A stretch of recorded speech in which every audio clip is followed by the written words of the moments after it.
So you guys know like the four branches of the military: Army, Air Force, Marines, Navy. So which one, you hear this a lot, and there's always like this feud between each branch of the military. Which one do you guys think is best? Marines.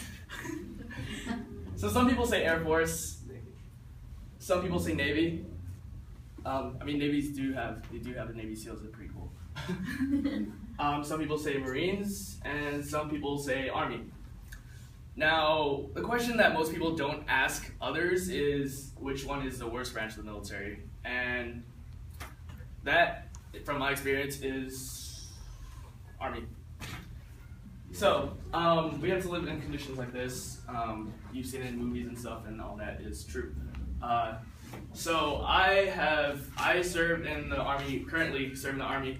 My unit has deployed to Iraq in 2011, providing support to units from all branches of the military, including military forces from other countries. I also was a part of a few missions. One Connolly mission, I would say all this stuff, but you probably won't know what it is, but 2 wards missions, whatever. And also going to Fort McCoy, Wisconsin on the 13th. So most people, when they join the military, they have the most common question is what branch of the military would they join? And a lot of times I would tell them, me, and not only me, but other people in the Army also say that, tell people don't join the Army. So today I will talk about the problems in the Army, the causes of it, or possible causes of it, and what can happen to improve that. So right now, a lot of you guys have heard of the budget cuts in the military. Army is hitting that, it's hitting the Army really hard. One of the things is money spent on unnecessary upgrades for the military. So BusinessInsider.com, last updated October 2011, said that the Army has been spending money on sophisticated weapons that often don't make it to production, and when they do, they're expensive to maintain. So why are we spending all that money, really? These weapons are being created, like this one, they're tested out. When they do come into production, they're really hard to maintain because they cost so much.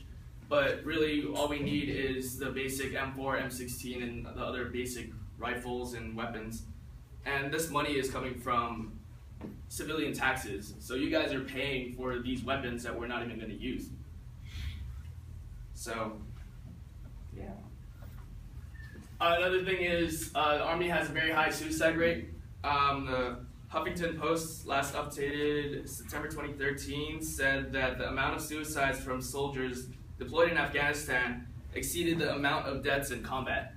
And this is true. I've seen a lot of people on suicide watch, and that was really annoying.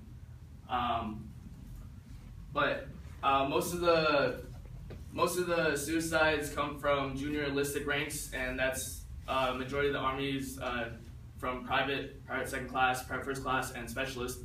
The majority of the Army is specialist. So the causes of that.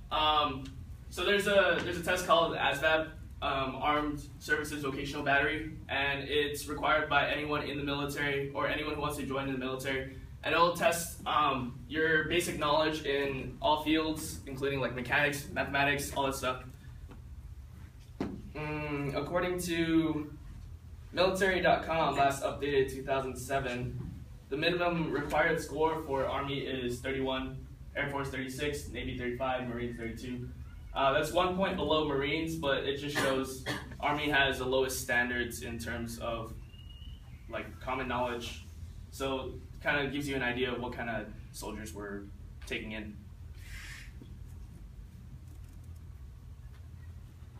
Another thing is what's known as toxic leadership. I actually just found out that there was an actual name for it, but I did notice toxic leadership.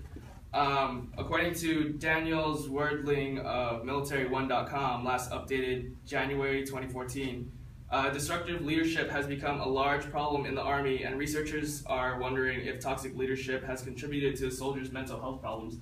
Toxic leadership, basically, there are NCOs. You hear of sergeants, sergeant first class, staff sergeants, and anything above that.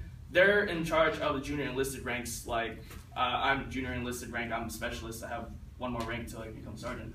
But because they're leaders and they have to lead junior enlisted ranks, they take advantage of that power and they make people do what they don't want to do. And I mean, you see that in every job, but because this is the military and this is the army, this is a life or death situation. If you're gonna make someone do something because you don't want to or because you're scared of your own life, that's risking other people's lives for your own life. So, for solutions, I say raise the standards. That simple. I mean, Army has very low standards for who they enlist, who they recruit. So they're lowest ones. Why not bring up the ASVAB score? Maybe we'll weed out a few people who can't pass. So another thing is investigate toxic leadership. Right now, because it's become a really big problem, they are investigating it, but they should investigate it even more. A lot of people who are junior enlisted ranks, they're too scared to say anything because they're the leaders. It's almost like, let's say you work for a company, you have a boss, you say something to the boss, or say something about your boss, and then they do, like, because you work for them, they're gonna do something to you, and you don't want that. So a lot of people are scared to do that. Going back to raising the ASVAB score, because the amount of intelligence is increased, that will weed out bad decision making. So with financial stuff like overspending, if we have people who are more intelligent, then they'll be spending money on more important stuff instead of trying to make us stronger by weapons.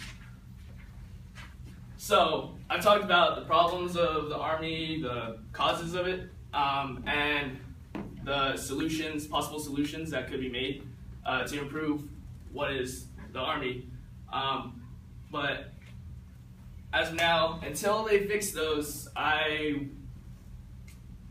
would say if anyone you know is joining the military and they ask what branch to join, make them stray away from the Army.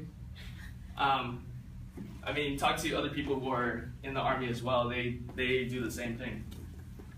So yeah.